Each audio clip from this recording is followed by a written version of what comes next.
Hey, Kentucky, this is Matt Jones. Tonight, Matt Bevin is clashing with the legislature and his own lieutenant governor. We'll discuss that, some UK football, basketball, and one of the biggest in-state commits in years is in studio. That's next here on Hey, Kentucky.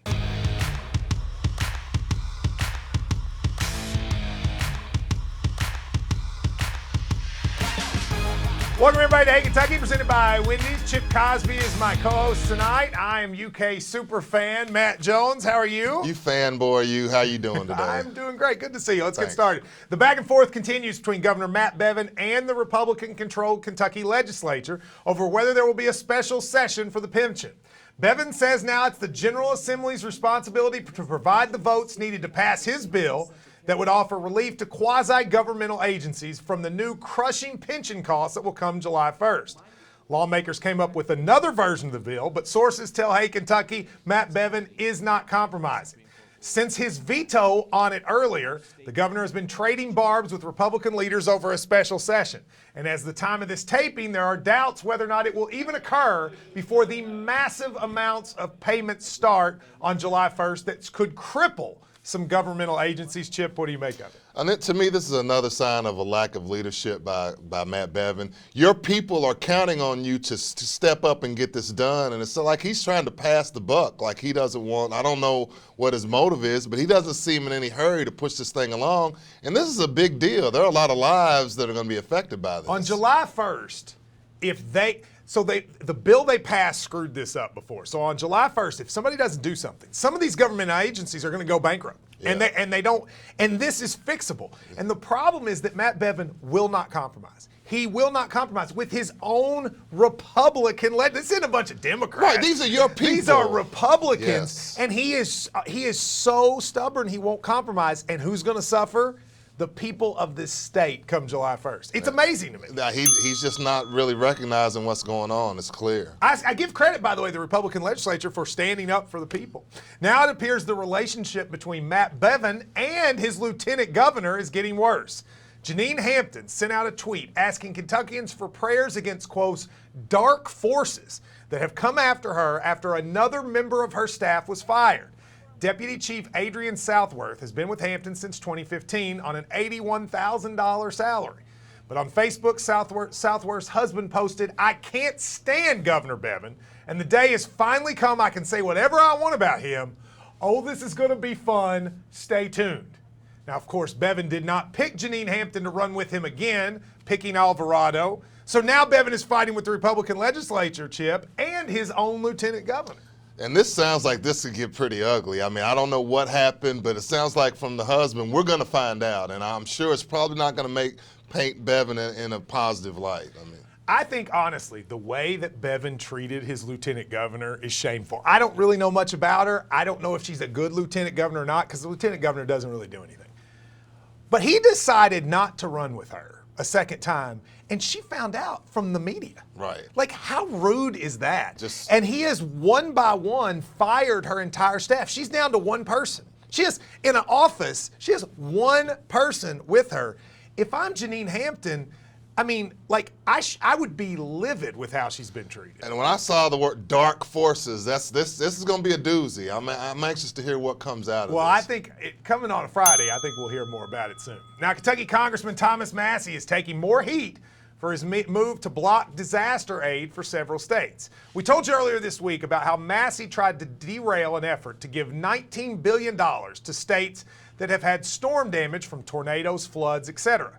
President Donald Trump is for the package, as are Democrats and Republicans on both sides of the aisle. But Massie stopped it by himself.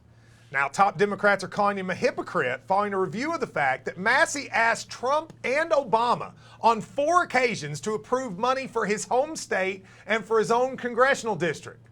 Chip, does this make Massie look bad? He doesn't want to give money to anyone else, but he asked Obama and Trump for money when he needed it. Oh, yeah. It's like they said, it's hypocritical. I mean, you're sitting here saying, okay, this is not important at all. This is a total waste of money, except when we need it. So, I mean, yeah, it's a totally bad look for him. And I don't know, I don't know what the solution is, but this really does make it look hypocritical. Well, here's one solution. It should not be the case that one congressman can stop an entire thing just because he wants to. Right. I think the vote was like 431 to 4. Right. Like, they shouldn't be able to do that. Secondly, Massey, who is an interesting fella in some ways, he is so hypocritical on this. Every time Northern Kentucky needs money, he asks for it. Good for him. Right. But when other people need money, he needs to back that up too. Right, you got to bend a little bit. I mean, it's give and take, and sounds like he's not willing to give. He just wants to take. I think he did this to get attention. It worked, but now I think it's backfired. Now let's switch to UK football. The historic success of last year's team is paying off in a big way in 2019. Even though ticket sales are down across the country, Kentucky says it has already surpassed last year's season ticket total, and we're still 3 months from the season. Over 30,000 people have already bought season tickets, and game times have been announced for the first 3 games. They'll start against Toledo at noon, Eastern Michigan at 7:30, and then a big one, Florida will be on ESPN primetime game in Lexington, maybe the most important game of the season. Chip, you covered Kentucky football as a beat reporter when they were bad for a long time. Are you surprised and amazed at where this program is today? I mean, I can't say that Stoops has done a great job. I do know this. This is what the Kentucky football fan has been waiting their entire lives for, to be coming off a 10-win season, recruiting well, primetime game with Florida. So I'm not surprised that the ticket sales are up. Now they've got to just take advantage of that Florida game. I mean, you figure they'll beat Toledo and win that second game. Florida at night, 7 o'clock. I mean, this is exactly where I think fans would envision the program being when they thought where they could go. For me, Chip, this is the year that's a transition year. They got great recruits coming in. We're going to talk to one in just a few minutes.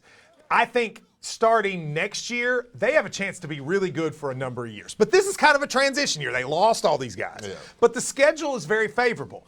If you could beat Florida in that game, you might go win 9-10 again. That's going to be a huge game. Because the schedule isn't as hard as it was last year. Right. But here's the thing, like you said, this is kind of a transition year. They can go 7-5 and go to a good bowl and everybody will be okay. But if you beat Florida, they're going to do better than 7-5. Yeah, the expectations will raise. They'll raise. Now to Kentucky basketball. ESPN says the program is a big winner in the wake of the NBA draft deadline. The decision of several players to stay for another season in Lexington brings experience to the team.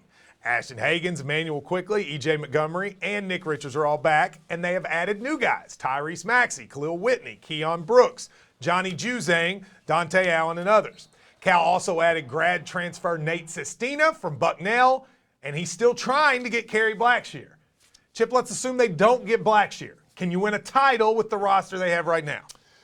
We'll see. I mean, I think if they get Blackshear, they're clearly the favorite. But I think, you never know until you get these guys in here. I think EJ coming back was big. Nick Richards coming back was big. And, it's funny. It's kind of a state of where basketball is now that you can lose probably your 3 best players. And if you count Reed. Yeah, count Reed. Lose your 4 best players and still say that you were a winner of the offseason. That's a really good point. I will say, we know a little bit more about this team than we normally do. Right. Because Hagans, Quickly, Richards, and Montgomery, we know all those guys. They all play. Most years, they don't get that. This is the second most players Cal has had return in his career.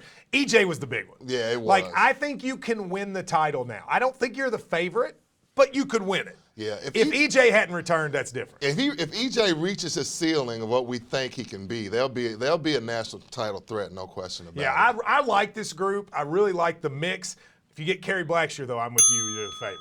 Now to our weekly feature on Hey Kentucky, Take It to the Bank, brought to you by Kentucky Bank. A judge has denied a request by Secretary of State Allison Lundergan Grimes to temporarily block a law aimed at removing her power over the State Board of Elections.